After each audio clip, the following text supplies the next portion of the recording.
300 से 350 पॉइंट तक की गिरावट 900 पॉइंट की रैली के बाद कोई दिक्कत की बात नहीं होती, वो आपको एक मौका देता है बाय करने का। अब 24,500 से 550 का स्टॉप लॉस लगा के लॉन्ग रहिए और हर डिप पे बाय करिए, सिंपल।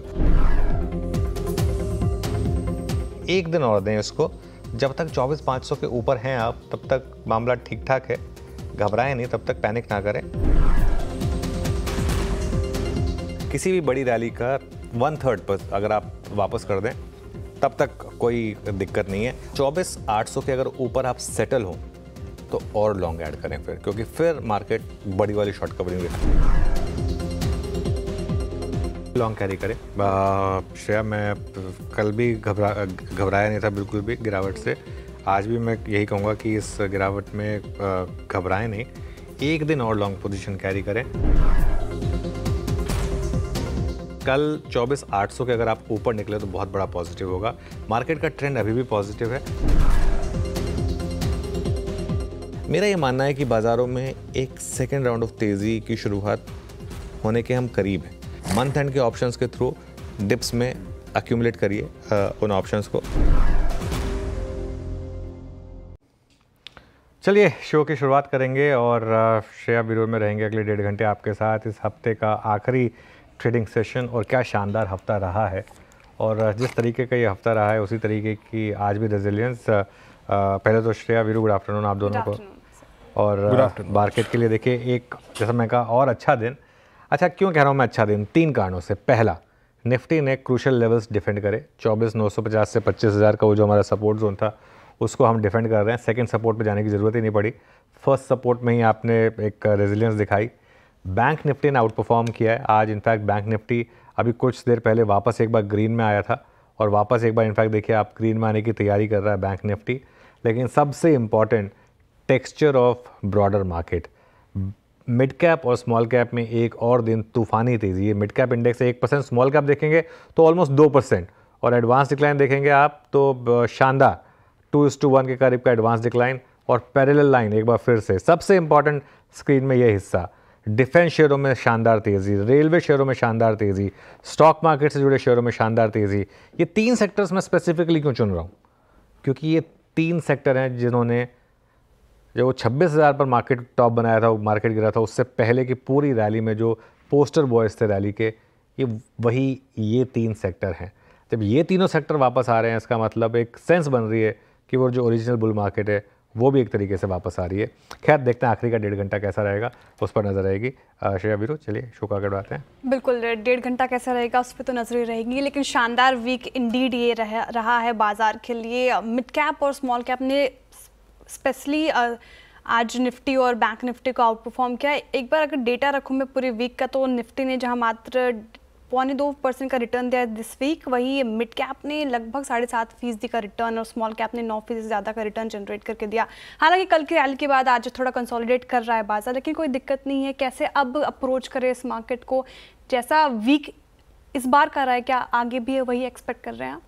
सर, मुझे बहुत इंटरेस्टिंग लगा जब आपने कहा कि निफ्टी ने मात्र 0.2% की रैली दिखाई है। मिड कैप और स्मॉल कैप नहीं, मैं समझ गया था आपकी बात कि वो कॉन्टेक्स्ट में कहा था आपने, लेकिन सच बताऊँ तो ना 0.2% इंडेक्स के लिए कम नहीं होता। हाँ, ऑब्वियसली मिड कैप और स्मॉल कैप में ज़्यादा बड़ी रैली हुई, लेकिन बिल्कुल सही कहा आपने। देखिए, मिड कैप और स्मॉल कैप में क्या रैली है। आई थिंक इस हफ्ते जो रैली हुई उसमें सबसे इंटरेस्टिंग चीज़ पता क्या हुई? नॉर्मली रैली होती तो हम कहते थे कि रैली हो गई, लेकिन मेरे पोर्टफोलियो में तो रैली नहीं आई। इस बार आप वो कंप्लेन नहीं कर सकते। इस बार पोर्टफोलियो, इनफैक्ट मैं तो ये कहूँगा कि अब पोर्टफोलियो ऑलरेडी, अगर पहले क्या होता था कि निफ्टी में 25,000 की रैली आ गई, मेरा पोर्टफोलियो 23,000 का ही है। अब पोर्टफोलियो भी 25,000 वाला हो गया, 24,500 तक का तो हो गया है, 25,000 का भी ऑलमोस्ट हो गया है। एक और हफ्ता ऐसा आ गया तो पोर्टफोलियो ऑल टाइम हाई वाला पहुंच जाएगा। तो वो मिड कैप में शानदार तेज़ी है। देखिए, शेयर लॉन्ग रहना है इस मार्केट में, और 24,850 का एक स्टॉप लॉस रखना है। कोई चेंज नहीं है उस स्ट्रैटेजी में, अभी भी वही स्ट्रैटेजी रहेगी। और निफ्टी अगर एक बार 25,200 के ऊपर पहुंचा फिर वो रुकेगा नहीं, फिर वो रुकने का नाम नहीं लेगा। फिर वो जो हमारे टारगेट जो हमने सुबह मेंशन किए थे 25,327 और 25,544 के, वहाँ तक जाएगा। और हर गिरावट यहाँ पर आपके लिए खरीदारी का मौका लेकर आएगी, इस चीज़ को समझिए आप। बैंक निफ्टी की जहाँ तक बात है, अगेन बैंक निफ्टी पर मेरा वही व्यू है, अभी 54,800 के स्टॉप के साथ लॉन्ग बने रहें। 55,500 के ऊपर बड़ी तेज़ी आएगी। आज भी हम 55,420 के करीब से फिसलें, कोई दिक्कत नहीं है। ये एक थोड़ी सी स्ट्रॉन्ग रेजिस्टेंस है, इसको निकालने में मार्केट टाइम ले रहा है। इसमें थोड़ा सा टाइम भले ही लग जाए, लेकिन आना तो ब्रेकआउट ही है, ये बात समझ लीजिए आप। और इंडिविजुअल स्टॉक्स पे ध्यान दीजिए। इंडिविजुअल स्टॉक्स में एक एक करके थीम्स एक्टिव हो रही हैं। डिफेंस, रेलवेज, इन सब की बात हुई थी। मेरे ख्याल से एक थीम अब जो एक्टिव हो रही है वो है अदानी ग्रुप स्टॉक्स। अगले एक हफ्ते, मुझे लग रहा है अगला हफ्ता शायद इनको बिलोंग कर सकता है। इन पर ध्यान रखिए, क्योंकि यहाँ पर मुझे लग रहा है कि अब मार्केट में सेंटीमेंट वापस इंप्रूव हो रहा है। देखिए कैसे एक एक करके इन सब स्टॉक्स में रैली आ रही है। चलिए ब्यूरो के पास चला जाए और स्टॉक स्पेसिफिक रुझान समझा जाए। Bureau, good afternoon. Good afternoon Anuj. Stock specific क्या क्लियर है? बहुत ही क्लियर। हायर ट्रेजेक्टरीज पे, लोअर ट्रेजेक्टरीज पे। पहले हायर ट्रेजेक्टरीज पे पहला स्टॉक लेके आइए आप जरा, GMR एयरपोर्ट्स, और उसका जरा OI रखिए। GMR एयरपोर्ट्स अब अक्टूबर 2024 के बाद सबसे हाईएस्ट क्लस्टर पे 9056। जरा आप OI देखिए इसका, कितनी बड़ी short covering, 3 crore share shed हुए यहाँ पर, 17% OI कम हुआ। बड़ी शॉर्ट कवरिंग, एक बुलिश फ्लैग का ब्रेकआउट, और फ्लैग का लोअर एज है एग्जैक्टली इसका 50 डे एक्सपोनेंशियल एवरेज। तो अभी बाई नहीं, लेकिन बहुत जोरदार शॉर्ट कवरिंग है। GMR एयरपोर्ट्स पे नजर रखिएगा। इसका अगला सप्लाई जोन आता है करीब करीब 9350 के जोन में, तो उस चीज को थोड़ा रीड कीजिए। दूसरा स्टॉक स्टैट्स के मुताबिक क्या स्ट्रॉन्ग है? पहला मैंने GMR एयरपोर्ट्स पे किया जो कि हाई ट्रेजेक्टरीज पे है। दूसरा लेके आइए कमिंस कैपिटल गुड्स पे। देखिए ABB ने जो थ्रस्ट जनरेट किया था उसका इम्पैक्ट यहाँ पे कमिंस पे विजिबल है। हालांकि थोड़ा सा मैं लेट हो गया हूँ क्योंकि ये ब्रेकआउट सुबह ही आ चुका था, बट 100 डे को पार किया इसने आज, 100 डे एक्सपोनेंशियल एवरेज को। ये अटेम्प्ट इसने 27 मार्च को लिया था लेकिन सक्सीड नहीं हो पाया था, लेकिन वो आज सक्सीड हुआ। दोनों ही स्टॉक्स मैंने जो रखे स्क्रीन पे, मैंने थीम ये पकड़ी है कि जहाँ पे शॉर्ट कवरिंग ड्यू है। 25% OI शेड हुआ है मिड सीरीज में, तो 25% की अच्छे, अगर आप देखें OI shed completely short covering के निशान है। और एक स्टॉक और रखिएगा जहाँ पे अभी भी स्टैट्स मतलब तेज़ी के हक में है, और वो है MCX। मैं एक्सचेंजेस को नहीं छोड़ रहा हूँ। MCX ने अपना 27 दिसंबर का वो ब्रेक डाउन पॉइंट 6475 स्ट्राइक कर दिया है, तो MCX में अच्छी स्ट्रेंथ है।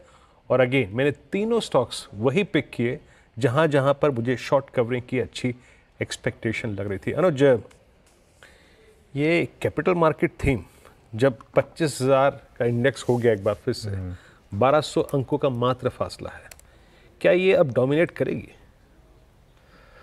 बिल्कुल वीरो, देखिए मैं एक्सपेक्ट कर रहा था कि हम इसी पर बात करेंगे, क्योंकि आज सुबह सुबह हमने देखिए एंजल 1 पिक किया था, आपको याद होगा, और जहां पिक किया था वहां से आप मूव देखिए, इसमें आप 200 रुपये का मूव आया वहां से वीरो, करीब करीब 200 रुपये का।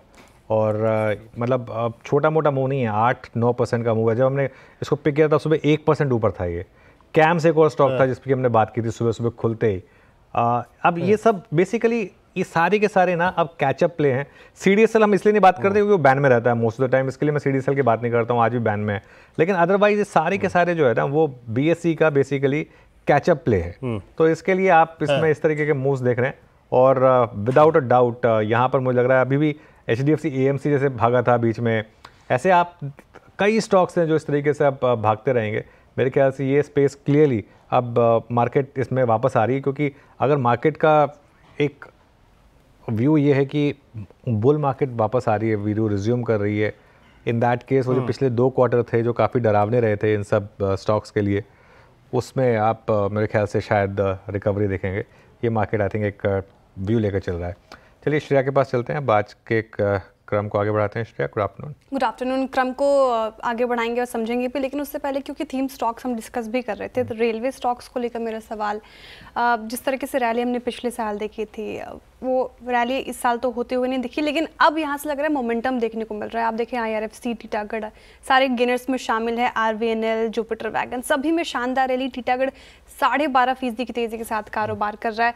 क्या लग रहा है, रेलवे स्टॉक्स में रैली वापस आती हुई नजर आ रही है? देखिए श्रेया, पता क्या, मेरी जो थ्योरी है, मेरी थ्योरी ये है कि जिन्होंने डिफेंस की रैली मिस कर दी है वो अब रेलवेज में आ रहे हैं। क्योंकि ये दोनों पहले, अगर आप याद हो तो वो सीता और गीता की तरह चलते थे एकदम बिल्कुल पैरेलली। तो अभी लोगों ने अगर डिफेंस मिस कर दिया तो लोगों को लग रहा है कि अब शायद next pace to watch railways होगा, बिकॉज रेलवेज में अदरवाइज फंडामेंटली कुछ चेंज नहीं हुआ है जो इस तरीके की रैली आए। लेकिन ये मुझे लग रहा है कि एक थोड़ा सा फैक्टर हो सकता है शायद। चलिए